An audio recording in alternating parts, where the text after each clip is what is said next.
Izzy, my guy, Isaiah Johnston, you're back in the CPL. Look, there aren't many signings that happen this season, even though there are many that are like very good for the league. But there's one where I like threw my phone, and it was when you signed for Halifax Wanderers. One, because I already know you had a great time at East Coast going to school. Two, because they needed a player like you. And three, for me, you're just back in the CPL as my little big bro. Like, what happened for you to be in this situation, and how excited are you to start your season with them? Yeah. I'm first of all, I'm super excited to be with Halifax, the first season to start. But I think for me, and the point I was in my career, I need to be under a coach like Pat, who can kind of expand who I am as a player and kind of really make me have one of those very good seasons and I guess help me in attacking and defensively and just make me a complete midfielder and have one of those complete seasons. And from the conversations that I had with Patrice and the staff and some of the front office, I thought that Halifax and him as a coach could be the place that I could do it this year. Look, you have all the tools. I said this when I first met you. I still believe it to be true. You have all the tools it takes to be a top midfielder, and I think you're honestly growing into that in your own right. But playing for this team and playing for a city that, for me, is probably one of the best in the league to play in.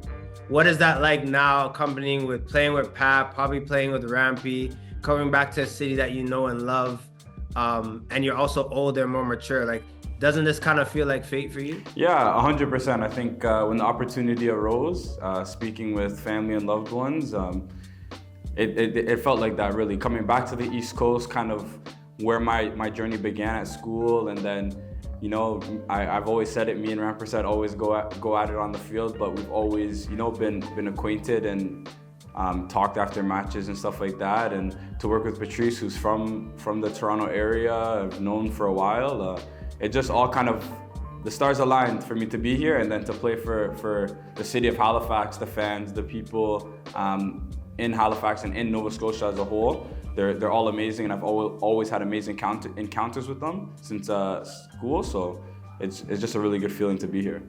That's beautiful. I know for you, you're like, I always used to ask you questions about what you love, and the first thing you would say is like footy. So I'm interested to know your answer with this. Like, what brings you peace and like calms you outside of footy? Like, once you leave the pitch, what's that one thing that kind of just brings you peace in your life? I don't know. I think that's a hard question, but I think for me, like, it's music. I'm a big music guy. I grew up with music, with my dad always driving in the car to soccer. He, you know, always put me on like 90s hip hop and R&B and stuff like that growing up. So I'm a big music head, I would say. I'm always listening to music, whether I'm cleaning, just chilling in the shower, driving. I'm always listening to music. So I think that brings me a lot of peace when I'm out on the field. There's a musician that you can meet for an hour. Like, who would that be? I mean, for me, it's Drake. I mean, a lot of people who know me personally, a lot of friends, my significant other, she'll tell you that it's Drake. Oh, weird. I don't care what anyone says, but that's another. Cool. I ain't trying to go there for the next little bit. We'll leave it at that for those that know. This one I'm excited to hear because I know you personally, and like I said, over the years I've watched you. Like, it's beautiful in my position, like someone who played with you, but now gets to see how you interact and how you lead as well.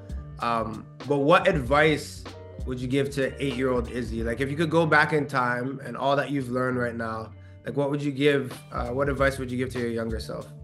In the more mature version of myself, to be able to go back and say now is probably like, you know, keeping a cool head, being really coachable from a player's aspect, the staff aspect, the front office aspect, and to really enjoy the ride. Like, I think to just go back and enjoy every moment of carefree football where it's not pressure and it's not your job, to just enjoy, you know, playing with your friends on a Tuesday night at Vaughan Grove. So Vibes. How would your best friend describe you? Like, what words would they use to describe Isaiah Johnston?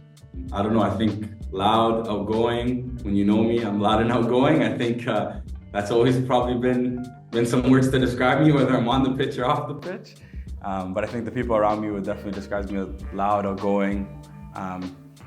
funny, I would hope. Anyways.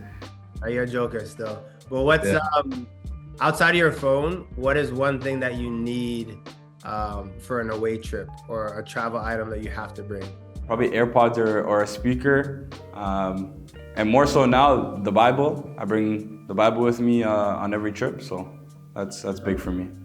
That's nice. If you had to, obviously it's new, I know you know some of the players on Wanderers from before, but like who's the vibes man on the squad? Every team has one or two, but who's that guy for Halifax? I don't know. I think the vibes have been really good actually here. To be honest, everyone is kind of vibes, but I think maybe Wes Timoteo is one of them. Okay.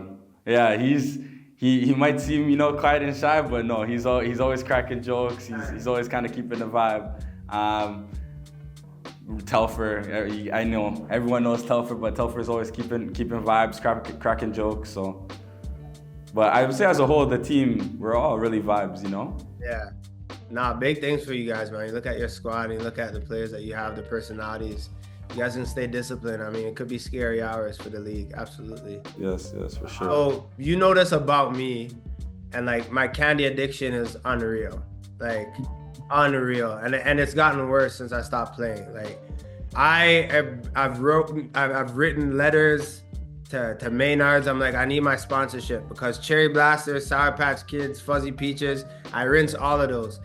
If you could have a paid partnership or a collaboration with any company, like what would it be and why?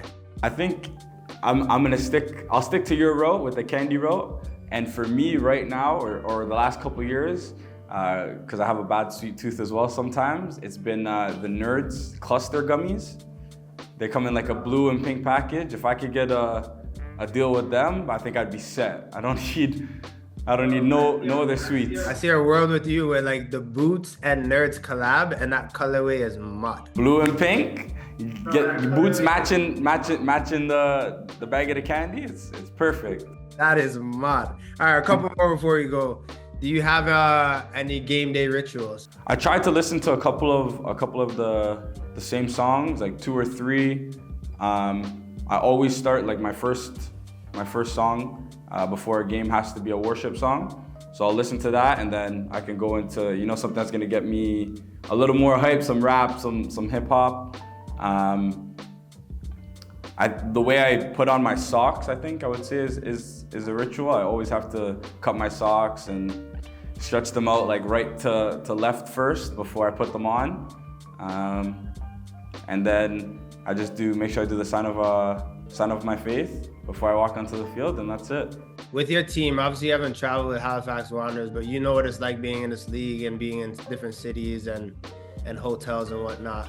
What's a deal breaker in your room? Like, does it have to be cold, AC on? Like, what are we dealing with? What is a perfect environment for you to succeed? Perfect environment is the fans probably on. I need some blackout curtains. I can't have no light in the morning. I don't want no sunshine waking me up at 6:30 in the morning.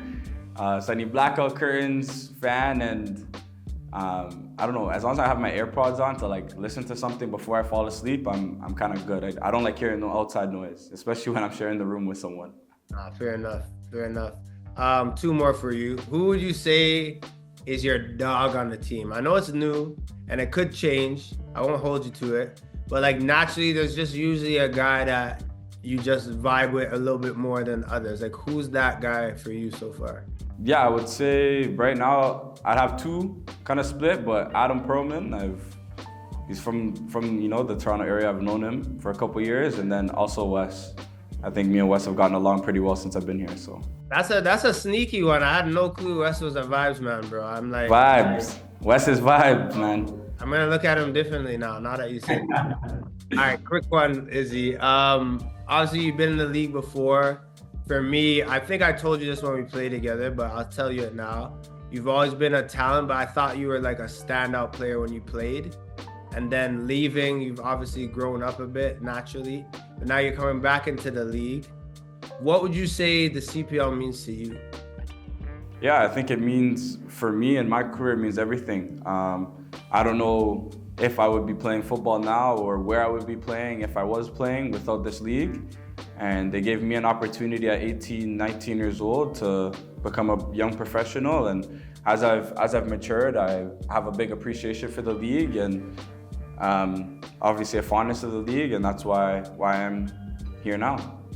Bro, unleash all of that this season, bro. Make sure you're doing bits because you have it in you. And honestly, I love you to bits, bro. Best of luck with everything. Love you, Ung. Thanks, man.